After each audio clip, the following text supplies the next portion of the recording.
I come from a very broken home. My dad, yeah, as I'm gonna testify about my dad's not there anymore. You know, my dad has been saved by the grace of God, but he used to be a drunk. You know, he used to abuse my mom. He used to abuse us. We grew up. We're three older brothers and then four sisters. So we're a pretty big family.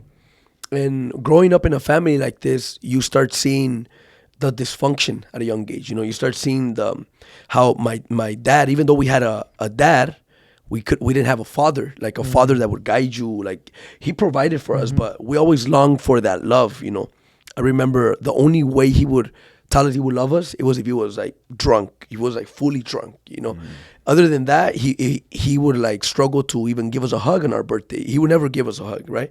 And I'm not saying this to feel pity. That's just the story I had to. That's the story God trained me in. But I grew up with a lot of hate, seeing my dad beat my mom. I remember in the mornings before they would go to work, they would argue. I don't even know why. But my dad would pull my mom's hair, you know, and I would just hear the walls like hit, and I'd be like, "Stop!" You know, paren, and you know, and it's crazy, you know. But a lot of people actually go through this. How old were you at that time? It was pretty much all my childhood since I was like at least 10 and under, right? But as I grew up, I said, I'm one day I'm gonna grow up and I'm gonna defend my mom. So when I was 11, I started working out. I started doing push-ups. I was like, one day I'm gonna defend my mom, you know, from my dad, because my dad, even though he was our father, he was a maximum authority. He didn't have no accountability, and so nobody could tell him anything. You know, it was like people would see us from the outside and they'd be like, "Man, like this guy's a pretty responsible man. You know, he works. Like, he has a nice car, good kids. You know." But inside, we were living hell, but nobody knew it. And so that was my childhood. My childhood, in the mix of all that, my mom was a very humble lady. My mom, even though my dad was the way he was, my mom would never let the image of my dad be something that would taint our hearts.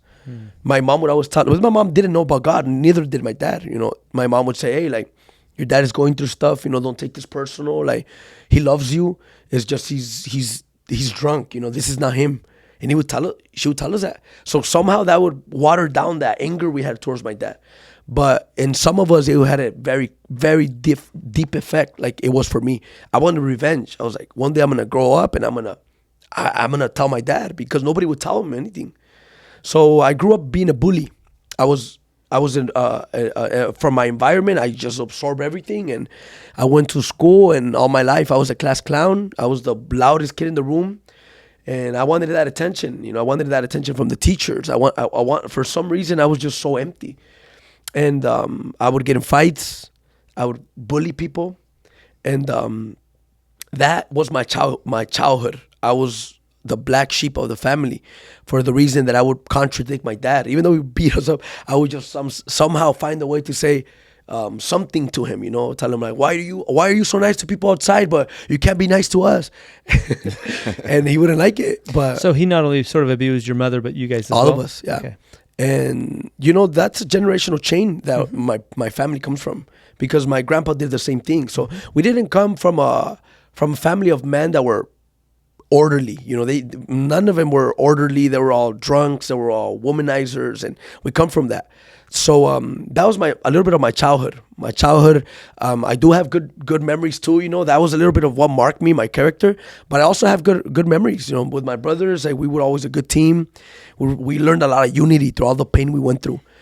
Me and my three brothers, we always had to raise ourselves up, I guess we can say. You know, we grew up in parks.